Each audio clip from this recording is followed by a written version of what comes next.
And I tell you, of all the most bizarre things I saw and was not expecting for Raw, was this fucking segment right here when they decided to have Star Wars the Crutch edition. When they had a straight up Crutch fight. Neither one of them are injured. Neither one.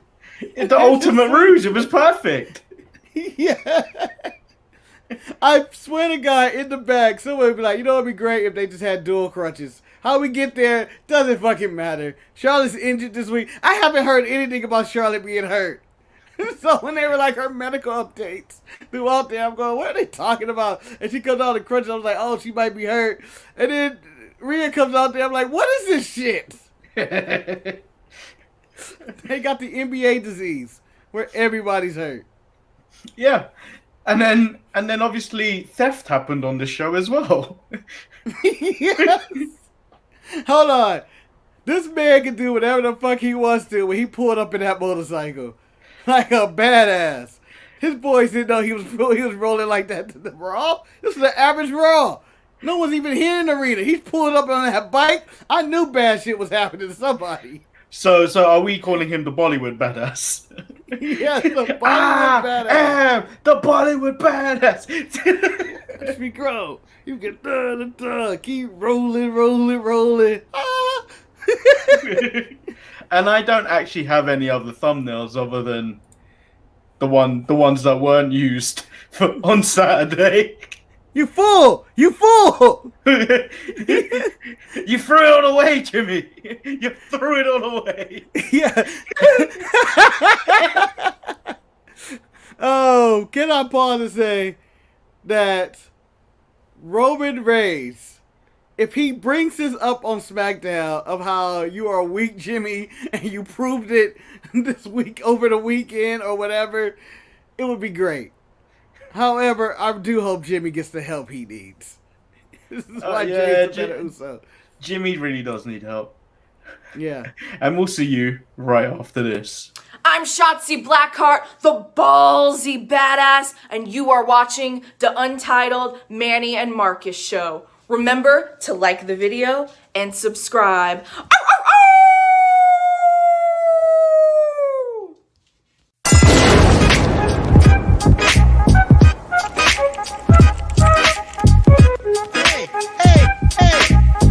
Oh, check out the Marcus head, man. He should. I hate you both right now. You guys are ridiculous.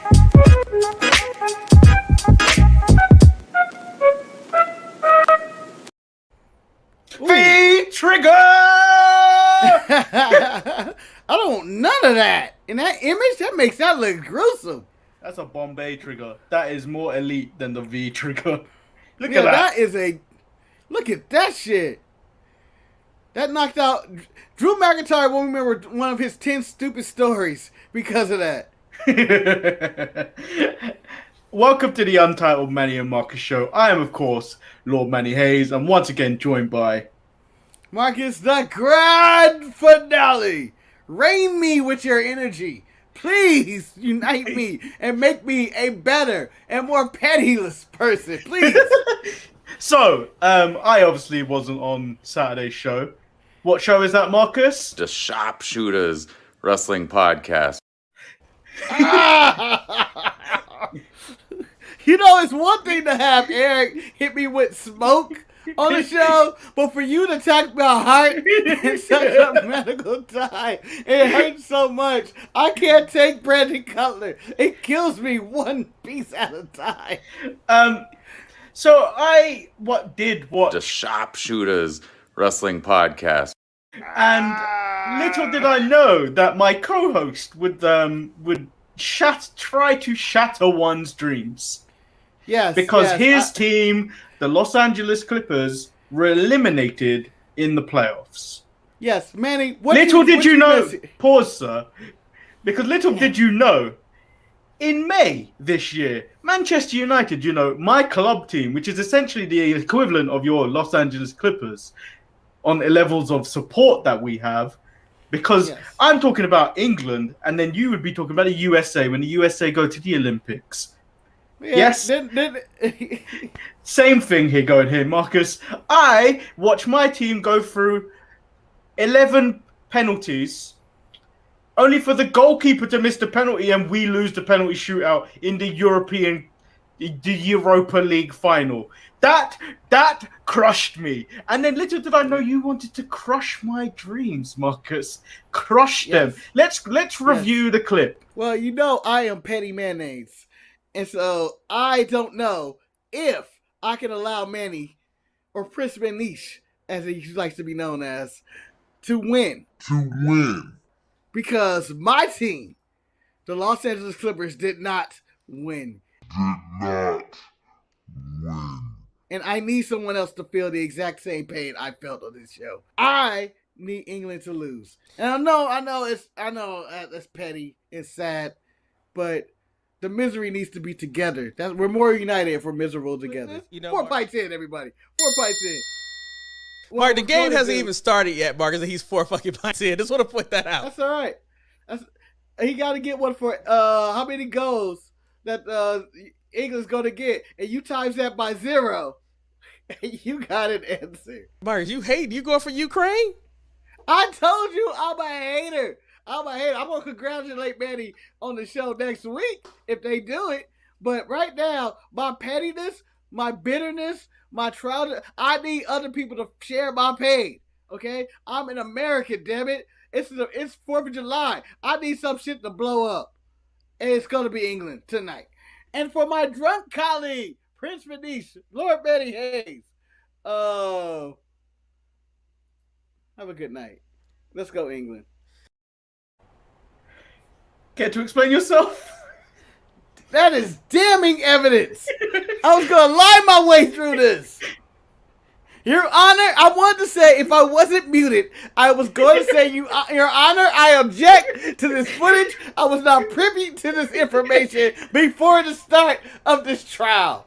But however, I'm going to say what I said on Saturday, and I'm going to say, Manny, congratulations on England getting through. But how dare you expect an American to cheer for England on 4th of July weekend when we threw your tea in the river, all right? And I'm going to throw your tea in the river. Where's my water? I'm throwing your tea in the river. You see this water? Throw it into the river. Well, I do have some footage for you. Little did I know you were going to commit such crimes against your own co-host.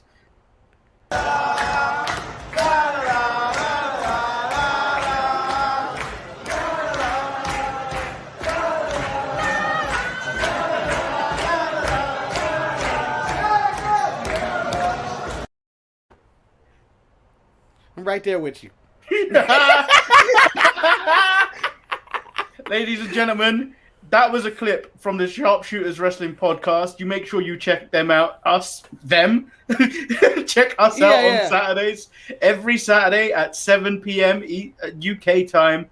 11 a. I haven't said that in ages. 11 a.m. Pacific and 2 p.m. Eastern. All over the map. Or just look us on YouTube, hit that bell, and you'll just get notified when this channel goes LIVE live. What channel is that, Marcus? The Sharpshooters Wrestling Podcast. Fuck! God damn! God damn. Why don't you just stick a fucking a spear right through my heart? All right, get Apollo Crews' spear and stab me through my heart whenever you put Brandon Cutler on there. Jesus. So let's just talk about the breaking news of today, Mr. Oh no, Mr. Not Jimmy Uso, aka Jonathan Fatu, arrested once again on DUI charges. Cop says he blew a 205 in live. Oh man, no. He did it again. He did it again. I was not expecting to see that this morning going like, oh no, not Jimmy. Although I do have an explanation for this current DUI, and the fact is that he was attacked by Edge. And those people who have been attacked by Edge, and the only evidence I have of this is really Jeff Hardy and Matt, but people attacked by Edge normally turns to the bottle, and therefore they go be drinks. Oh, and Ric Flair. Remember when Ric Flair got DUI? and then Edge did the parody of it. So if you feud Edge, it takes a lot out of you with alcohol. But on a serious note, I really hope Jimmy gets the help he needs. I believe this is his second or third in like 2 or 3 years, something like that. Yeah, I think he got off the last one, didn't he? Yeah. So what? Where? Just to play high, like, where do WWE go with this? Like, he's in like a high profile kind of story at the moment. Yes, he's a bit part player to it. But where do WWE ignore it? Do WWE take him off TV? Do they keep him on TV? Does Roman bring it up? I would actually incorporate it into storyline just to write him off so he can take time to help himself, basically. I would like... Where's your cold-blooded? Cold-blooded! I'm just glad he wasn't wearing the right-hand man shirt. Jesus. But I really hope that, they would incorporate this and Roman just berates him on national TV, talk about you're a weak Uso, and all this, and this is why I wanted your brother and all that. And straight, and maybe even Jimmy can say, it was you that pushed me to this. And then, Roman goes and give him a vicious beatdown of epic proportions and write him off. It would be good television. It will blur the lines of reality and fiction, which the fans will love. And Jimmy will be able to go home and help himself. That's where I want this to go. Well, cold-hearted Wes says, switching with his twin brother, nobody can really tell him apart. I can. I know the difference. One is main event Uso. The other is Naomi's husband, who just can't get his shit together. Naomi's husband? That's even worse. Hey, you step down, all right? You step down. And I am not to judge anybody for their imperfections, especially in this department. But I feel like he does need to just, pull it together.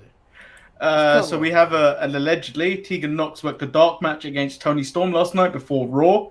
Let's hope her allergic knees hold up for a decent stint. I don't think she's getting called up. I think that's just a tryout match. Hold on. I hear those rickety knees. I heard them. I didn't even have to watch Raw to know that she had a dark match. I heard those reeds of cricket while she was wrestling in there. I thought the Tin Man was wrestling. No, the Tin Man or the Scarecrow. I can't remember which one couldn't walk for a while. I'm thinking of the Wiz more than I'm thinking of Michael Jackson. That was the Scarecrow. Well, anyway, the Tin Man's the one that made the sound. And as there are many stories in wrestling, the one I found more funnier was... see what alcohol does to you. Was Selena Vega hurts Dave Meltzer's feelings. Oh no! How many? How? Or as the ZZ Top would say, how? Well, she obviously posted out. She actually posted out a tweet of her sitting down, showing dirt sheet writers trying to work out their next line to post about her. Dave Meltzer took offense, calling her stupid or calling her fucking stupid numerous times on his show. And then she responded with, "Hey Dave, instead of name calling, I'll ask you to please point to where I said all dirt sheet writers in that tweet, or would that make you aggressive and nonsensical argument invalid? You can keep your respect as I lost mine for you when you started tearing down and degrading women in the business for no reason. I wasn't referring to you, but if you think the shoe fits, that's on you." K.O. Take that, Meltzer. Fuck Meltzer. I don't understand why people let him get away with shit all the time. I mean, who cares? Like, why are you so sensitive? Why are you so soft that you all up in your feelings? You can't say shit about Dave Meltzer. Let's say if she did mention Dave Meltzer by name and say, Dave Meltzer's a lie, dirty piece of shit. Like, we do on the show on a regular basis. Let's say she did do that. What's your response? What would be your response, Manny, if you're Meltzer in this case? You'd be like, okay, cool. Cool. I got a job to do. You don't go out and see the people on TMZ who are normally called lying pieces of shit, or the National Enquirer who are born and bred in lying pieces of shit. Out there going like, whenever I don't know why Mel Gibson is the first person to pop up, but Mel Gibson or Britney Spears get some shit in the newspaper talking about, oh no, they done kick somebody's ass or something. You don't see them going, yeah, they're a lying piece of shit, but you don't see the paper going like, yeah, but you're a fucking idiot. Like, no. No, you should be above this. You should be above this. If you're not, then you should be above this. So shut the fuck up, Meltzer. Okay, let's get on to Monday Night Raw, which I don't know. After your review of Raw last week, it didn't seem like it was too bad. But like when I watched it, it was just a kind of show. It wasn't bad, but like it wasn't something I'd be like, I want to watch this again. I don't know if I've said that about Raw in probably 20 years. I want to see it again. I want to do it again. Can I get another beer basketball Steve again? Again. No, never happens. But it was 3 hours, and the most complimentary, it was 3 hours, and I got through it. That was it. That's my review of Monday Night Raw. There was some good, there was some bad, there was some ugly, there was some things I slept on. But there were things that happened on Monday Night Raw. And, you know, some stuff I was like, okay, I don't even know how I feel about this. Like Charlotte and Rhea. Don't know how I feel about it. Oh, you want to go there, Marcus? You want to go there? Let's go. Let's go. Give me a crutch. Let's go. I could actually go get a crutch right now and reach, but it's like literally a step away out of my reach. But I don't would actually love need to these crutch anymore. fight My ankles have healed. Yeah, but when you want that handicap spot, Manny, pull those things out. Running a little late for work. Need good parking. Here we go. But yeah, that was an interesting spot. I did find that quite funny. Yeah. Now, with the spot of them having this crutch fight, or as someone may dub from South Park, the cripple fight. Do you think that, I don't know if that's offensive not to say that anymore, but you know, fuck it, we're 2021, may as well ban me this year too. We're banning Rachel Nichols, we may as well ban me too. About that, I enjoyed the ridiculousness of it, but I feel like it is leading toward a Rhea Charlotte maybe team up. Like at the end of the day, I feel like they need to just team up. And they need to would you tag team have champions. Would you have someone cash in on Rhea, so she loses the title? Then these two eventually go, okay, let's team up. Because I feel like that would benefit Rhea, because I feel like Rhea's lacking that fine polish.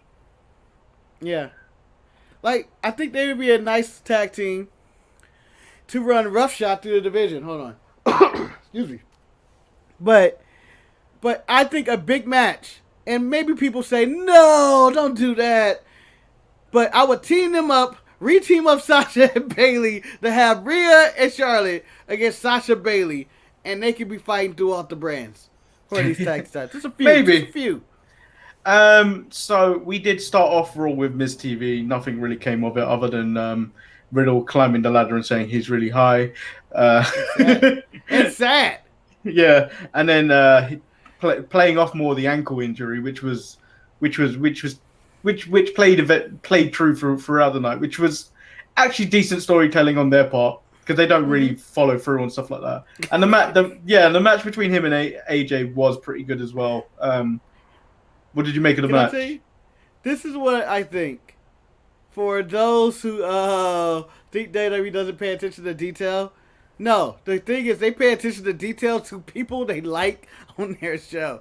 And they love themselves some Matt Riddle. Just like I love myself some Matt Riddle. I think he's doing good work. I enjoyed the opening segment, although I am extremely disappointed that all the participants weren't sitting on top of the ladder doing the interview like when they do that ridiculous segment every single year from Money in the Bank, when they're all on top of the ladder, cut individual promos. But that was the thing. To throw one person off. But that was the thing. Riddle even made sense of that, made point to that, where he said, "Aren't we all? Isn't this all what we're meant to be doing. Yeah. I love that. It's a stupid setup, but it's entertaining. But on the term of him and AJ Styles, enjoyed the match. It was fine. I don't really have much to add to it. It was all right. That's pretty much it. And then the match that followed this was Ricochet versus John Morrison, aka Prince Puma, versus Johnny Mundo. And I feel they could have done more. Yeah, I feel like they could have done more, but they're obviously being restricted, and this obviously resulted in a count-out victory for John Morrison. But we get a Falls Count Anywhere match again next week. Yeah, so that would be the third match in 3 weeks with these guys, and I'm gonna say I enjoyed each match. This match I thought was better than the previous one. The other one just had really the dive, but Morrison did a lot of cool spots in this one when he was like doing his parkour. Parkour, and they were doing stuff, and there was that one dive in which I have no idea what happened, but it led to the count out. And I didn't like the finish at all of Miz just getting. Miz didn't get enough contact. Do you know what the problem with that was? Miz didn't get enough contact to prevent him getting in that ring.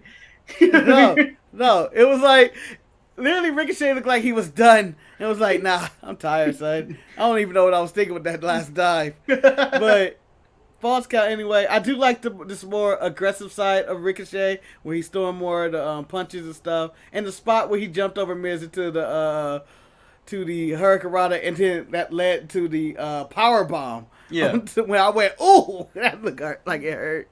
Was a good spot. So I enjoyed this. It's probably my favorite match of the show. So we get the arrival of the Bollywood badass Jinder Mahal on his new chopper. Yes. And then we get where's the match? Where did I write the thing? Drew McIntyre versus Jinder Mahal. It was a quick match that ended up in the DQ. You didn't know where you were going with that. I like that you didn't know where your next match was. You're like, who the fuck did Jinder fight? Because I'm not going in Raw in order. Yeah. But then Jinder and his boys steal the sword after. Yeah.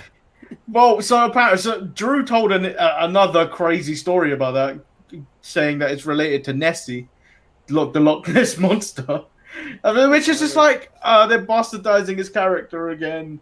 Yeah, I don't know. I feel like Sheamus was doing the same thing at one point when he was talking about Mom, Uncle, and Nanny, and blah blah blah, whatever he was doing. But Manny has frozen. Oh, have I? Yeah, but.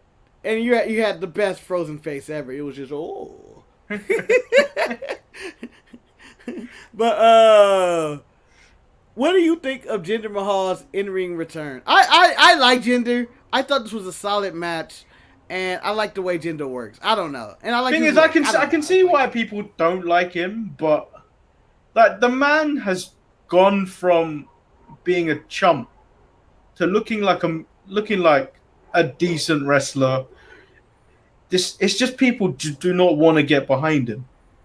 But like when you look at him and you look at it in a business point of view, like people, yeah, I like wrestling. Wrestling is all that matters, but you need to draw money. And yeah. I'm looking at that far off country called India, where I could make millions of rupees on that Jinder Mahal. Millions of rupees.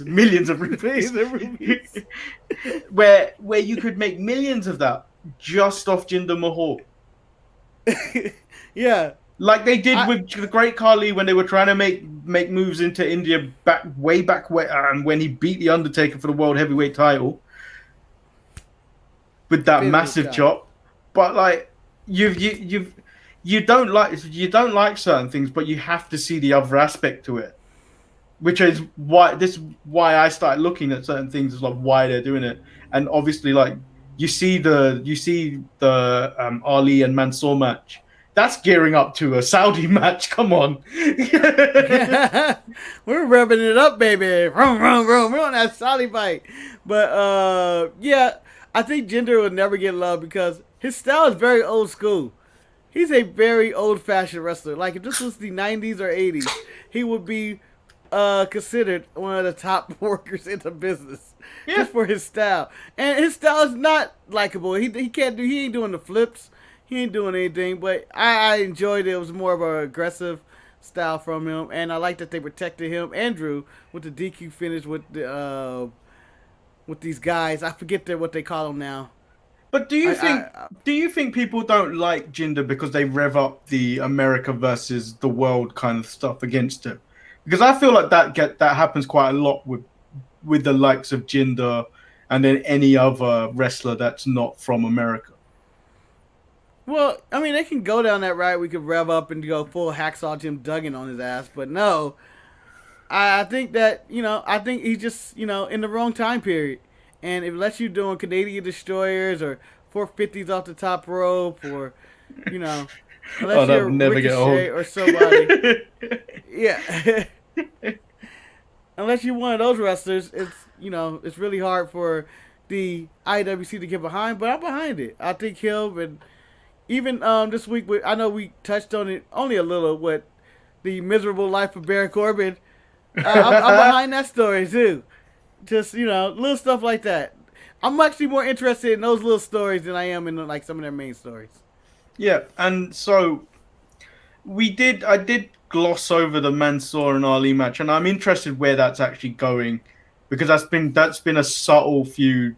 It's not even a feud, like it's been bubbling on under the surface for a bit. So it's interesting to see where that's going. And the other thing that in the news, it's allegedly that Vince is very hot on the Doudrop and Eva Marie's story angle that's going around. He's really sold on Piper Niven, and he's sold on all the facials work she's been doing. Like when Eva Marie goes that she's the winner, and when she announced it was Doudrop, she's making the right faces, which you can tell she probably studied William Regal, who is the king of the facial expression. Yeah, honestly, in that match, it was 8-woman tag, right? I believe it was 8. Yeah, I actually enjoyed that match, and I think I'm behind this story of the Doudrop and Eva Marie. Also, when she declares herself the winner at each match, the winner is Eva Marie, even though she didn't do a fucking thing. Yeah, but she's technically not wrong. Yeah, she hasn't been wrong technically, but I do like that, and it's good heel work. You're not supposed to like her at all, and she's supposed to be nothing. This is what I feel like MJF should be doing more of, is not backing it up. Like, occasionally he'll give you a good match, like a him and Guevara or whatnot, or something like that. But most of the time, it's him just skating by and going like, oh, I fucking hate this person. They don't do anything. Do you know what this story reminds me of? The Miz as Daniel Bryan's pro in the old game show version of NXT. Yeah. So it reminds me a lot of that. And everyone's getting all angry about it being Eva Marie and everything. But if this gets Piper Niven over to a broader audience, not just the NXT UK audience, which is like 5 of us. Woo, we still standing strong. And then a few people that might know her from the indie scene. If this gets her global, and that coming off this feud with Eva Marie, which is eventually going to happen, she's going to turn on her. Yes. It's going to be a job well done, and everyone else is going to be like, oh, Eva Marie, you got to give it time at least. Like, yes, it is a bit trash. She isn't good at what she's doing, but I don't think that's the point. I think she's meant to be bad at it, just so Piper Niven stands out even more as a standout in this story, because that is what it's supposed to be. Yep, it's about building her up, and I feel like this can work on the same level as I know you brought up Daniel Bryan and The Miz. This works on the same level as, to me, is a better version of Miz and Damian Sandow. Yes. You could come out, and then you got Eva going, woo, and then you got Piper, and you got Boo, and then you got Piper going, yeah, and then she's getting cheered and stuff like that. And I think in front of a crowd, this will play a lot better. A lot better. Yeah, so, like, I think this is the last week at the Thunderdome, isn't it? I think it's next week. I think they got one more week. And then, so there's nothing else really that happened on this episode of Raw other than the main event. Actually, wait. R-Truth, Jackson Riker versus Elias and Cedric. Oh, Nothing I didn't really. know we were gonna make this covered. Nothing really matters about this other than Cedric Alexander's wife, Big Swole, not amused on Twitter about this, referring to Jackson Riker as Lil Hogan. Ooh. The views of Big Swole are just the views of Big Swole and only so Big Swole. And not Cedric Alexander I think he all agree. I think everyone agrees. I know. I think, but I thought that was a disclaimer that Cedric would have under there. Just if he wanted to stay in WWE, I don't know where his stance is. He could probably, He go looks like he else may be on his way out. Yeah, Like they are really not doing anything with him. yeah. They're going That whole nowhere. I thought that whole thing with Shelton may have considered continuing his rise, but they have just dropped the ball with him. Yeah, I think the mic work made them sour on him. Like I think that there was a moment when they were like, we might have something here with Cedric, but then when he does his mic work, you go like, I got nothing, and then they soured on him. I tell you what, someone that's really improved has been Ricochet. Ricochet has improved on the mic. He's not good, but you can see improvements. Yeah, like I think there's some subtle changes to Ricochet in his wrestling, in which he's a little bit more aggressive, A bit more confident in himself. Yeah, and the new outfit, the new look kind of works. The mic work this week, again, solid mic work. Well, if you want to talk about mic work, I want to talk about our boys, the New Day, when they were just basically cutting a normal New Day promo, and then Kofi got the last words in, and he fired that shit up. And I was like, this shit is serious. Yeah. And that's kind of Kofi you want, like, all the time. I don't need jokey Kofi all the time. Serious Kofi is a threat on the microphone. If you ever listen to the podcast or the thing, he's kind of jokey in there, but it's a lot of seriousness, and like his bravado comes out more. Yeah. And that's what I want. And then, so the main event, obviously New Day versus Bobby Lashley MVP. But the funny thing leading up to this match was the Irish fella getting back into Lashley's room and MVP being pissed. It's like, how do you keep getting back in here? Every week.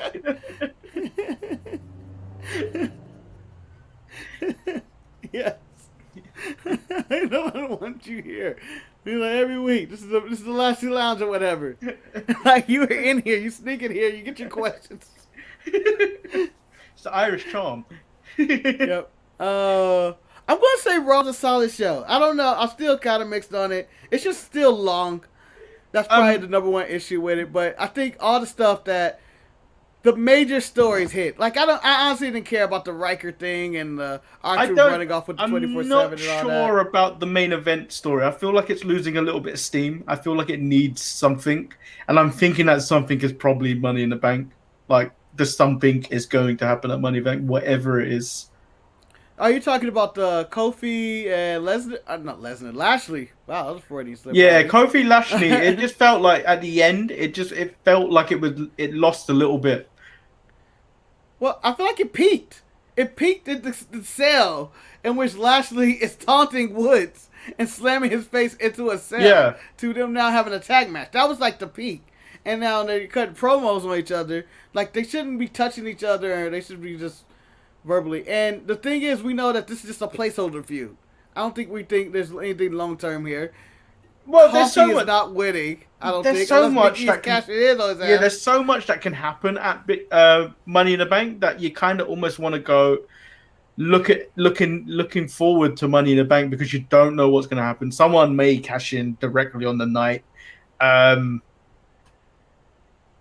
Kofi may join the Hurt Business. You never know. Woods may pull that swerve. Biggie may come back. Anything can happen in this. This is why it's intriguing, which is why I may live stream Money in the Bank live. Nice. And I will watch it the next day because you'll be at work. the next morning. Yeah. and we try to get it ready for the show. I may coerce Eric into doing this with me. Cash in. You need to cash in on Eric. And be like, oh, this is what we're doing. But it is a lot of storylines and threads going on. Like, I can see multiple people winning. I can see Riddle winning. And Randy Orton, him having whatever storyline they're going with. Like, really, Randy Orton can be like, you owe me. Yeah. I have Coffee winning and some drama with Big... Not Coffee winning, but winning the title. And then Big E wins Money in the Bank. And you have that always looming over it with the... Maybe even reunite the New Day. And then he's like, I may cash it in. But I don't think you would go that route. Could just close to SummerSlam to the WWE title. Because I don't think Big E and Kofi is the one they're trying to sell the books out. Although, I would be into it. I would be 100% into it. It's just not what I was expecting for that title. You got Seth and Edge in their drama, in which Seth is in the Money in the Bank match, but he's really upset that he isn't in the main event fighting Roman. So I can see him winning and then cashing in that night like he did at WrestleMania, doing the exact thing, costing Edge, which is basically a Daniel Bryan thing again. And then Edge costing him his cash in. And Roman doing it, that leads into their feud. Like, it's multiple things. It's a lot of things. That's realistically the only way you can get the title off Roman without him looking like weak. Because Roman's not taking a pinfall for a while. Yeah, I don't think he's taking it. I don't think Seth, as I said, if he did win and cash in, it's not going to be on Roman. I think he's going to do it, but he's going to fail against Roman. Yeah. And because Edge may cost him or whatnot because they're ruminating that match, fuck the internet for whatever. I don't even think some of these matches with the internet goes, yeah, this is happening. Yeah, Tika Knox did a dark match. Why spoil this shit? She's the battery. Okay. Wes says, I blame Roman for Jimmy's relapse. Jimmy went drinking after SmackDown because Edge beat him up, with no help from the tribal chief. I know I'm drinking if someone tries to choke me out. Well, the problem is about that is that Roman didn't even show up on SmackDown this week. I feel like they gave some people the week off because they're about to go on the roads. And it's like, you know what? We could chill on this, but we got to go hard on the road for a bit. So here's some week off, here's some family time, spend time, but for the most part, we're about to go hard as a team on the road. So that is the end of the show, people. I don't think we've got anything else other than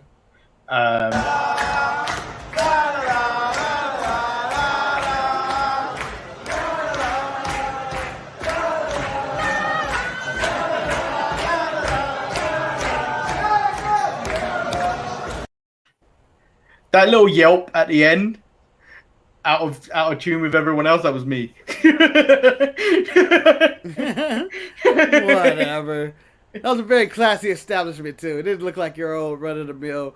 When I imagine you in a pub, I imagine some like dungeon hole in the wall, spiders creeping across the wall. Some weirdo in the corner that no one talks to. His name's Al, but it's probably not even his real name. Marcus, I don't live in the 1900s. Yeah, I was expecting a dive bar. That looked like a real classy establishment. I don't drink in dive bars. I feel like I would be offended if I got drunk in a place like that. Marcus, people of our color are not welcome in those types of dive bars because we have to square up at that point to prove that we are. Dive bar. We would have to square up to prove our worth in there. All the dive bars with weirdos and strange cats roaming around and people who don't make any sense. Wes is asking for Great American Bash picks. I don't even know half the card. Well, you got Cross and Gargano. I'm picking Gargano. Because someone want their money. Vince want his money. Thatcher and what's that fool name? Ciampa versus MSK. MSK wins. I'm going MSK, but I'm rooting for the other side here. You know what I want. I want MSK, Ciampa, Thatcher to turn on Ciampa, rejoin with Imperium. Yes. There we go. We got the women's tag team titles, Indy Hartwell and Candice LeRae versus Team Poppy, as I want to call them, Io Shirai and Zoe Stark. I am going with the money here and going with Indy Hartwell and Candice. Yeah, I'm sticking with the champs retain. I don't think these two need the titles, because I feel like there's a match there of just Io versus Zoe Stark. That could be a really good one. Yep. Tony Storm, I believe, is fighting Sarai, I believe, and I don't think that's going to even be a good match. and then you have Jesus, I'm blanking out on. Adam Cole and Kyle O'Reilly. Adam Cole, Kyle O'Reilly. Non-sanctioned too. I got O'Reilly. No, this one's sanctioned. That's what the catch. This one is sanctioned. What? So this one's sanctioned. Okay. Who's the better wrestler in this one? Okay, so I've got O'Reilly. Because I keep thinking every match in NXT is Adam Cole's last. Me too. The dude's gone. He has to go. This is the one. This is the one where he says goodbye. I don't think it is, because I think Joe is gonna get cleared and he's going to wrestle on NXT. And they're already alluding to 2 matches on there, which is Cole, Joe, and Pete Dunne and Joe. So I don't think Don't forget about Cross and Joe. I don't know. One needs to see Cross and Joe. Yeah, but it's looming. It's all looming. I think they're keeping that mystery Money in the Bank match person secret because Manny, it's Adam Cole, baby, and they're waiting for the crowd, and he's gonna come out in Money in the Bank, and the crowd's gonna go crazy because Adam Cole. Really? And maybe he may win the briefcase. That would be interesting. I watched his interview on Fightful yesterday with Sean Ross Sapp. The guy is just media ready. Like, I don't know why they don't have WWE don't have them doing their, like, not that they're required to do that much media right now, but like he is media ready. He is media trained. He could be like the Miz. Could be your spokesperson for when you need to promote shit. He's easily gonna be your next John Cena, even if he is shorter than Malcolm Bivens, because Malcolm Bivens is 6'7". Shoot him close up and from the bottom. That's how you do it. Make him look big every single time. Did you know? The ring is like, huh? Did you know Malcolm Bivens lent Omos his suit when Omos debuted on Raw?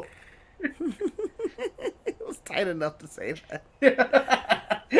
Also, the $1 million title's on the line, I believe, tonight, and that's Kevin gonna Grimes be will become the what slave. calls Butler.